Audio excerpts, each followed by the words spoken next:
and to help others find their light and shine it out here in the world. So how are you teaching and helping others connect to their higher selves and trust that guidance, as well as open up to their own intuition and discover their purpose? Yeah, I love to teach people how to come back in alignment with their intuition. I don't think intuition is something you have to be taught. It's just rediscovering it.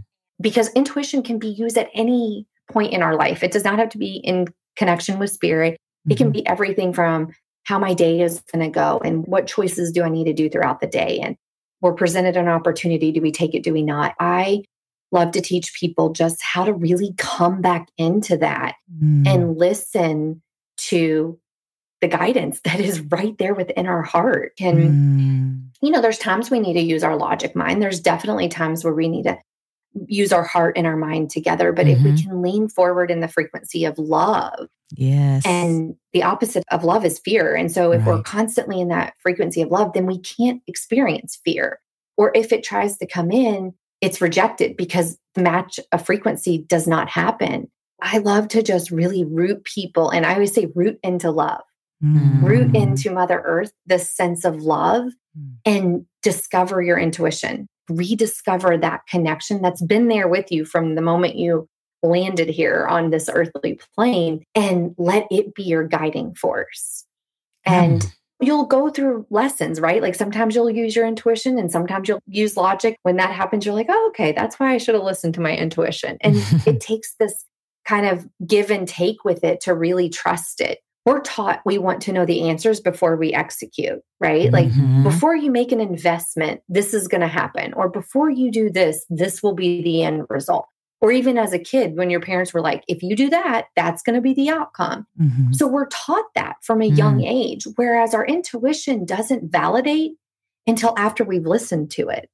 And that's a really hard thing for people to understand most of the time, and then to actually trust it in the process. Absolutely. The frequency of fear is constricting, right? And the frequency of love is expansive. So when we can be in that open place, then our energies of intuition, we can be open to more of the energies around us.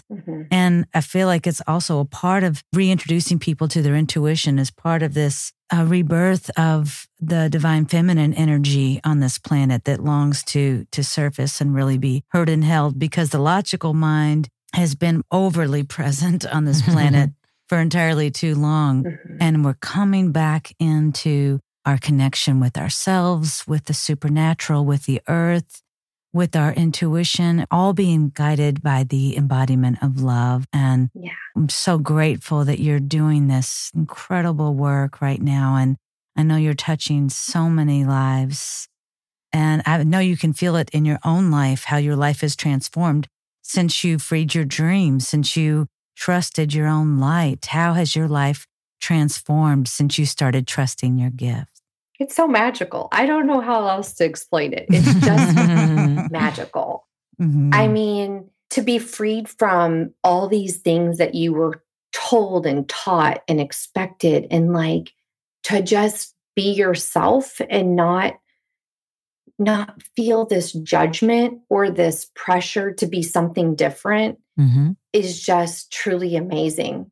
I mean, I tell people all the time, like, it's not like I want to go into a family function and be like, the medium's here. Like, I usually am just like, hey, it's Jenny. Like, I am still Jenny. Right. It's not like an accountant walks into the rooms like, the accountant's here, right? Like, it's not, the medium doesn't define me. Right. It just allows me to really step into being my true self. And that just is magical. It is. It's contagious too, because people see your light.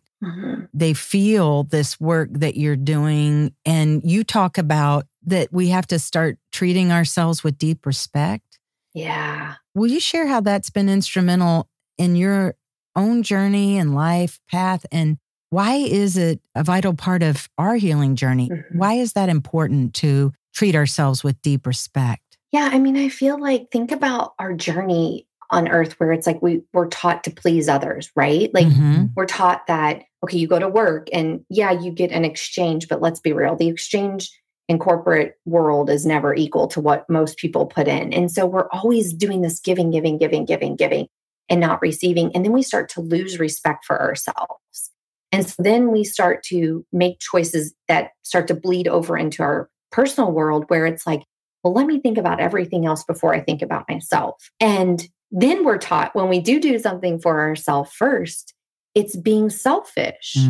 For me, I look at that and I think, well, whoever came up with all those theories is one cuckoo. Because for me, in order to serve, right? Like in order to serve my family and my world and my work, I got to take care of myself first. And so if I don't start with respecting myself and this physical meat suit I've been given, then the spirit world, it's going to be hard. It's going to be hard for me to trust my intuition. It's going to be hard for me to connect with spirit. And it's going to be hard for me to move forward and ascend in this earthly plane. And so I feel like when I would hear early on students tell me, well, like, oh, I couldn't get to this, or, oh, I don't believe in this, or I don't do that, I would say, well, what respect are you offering yourself?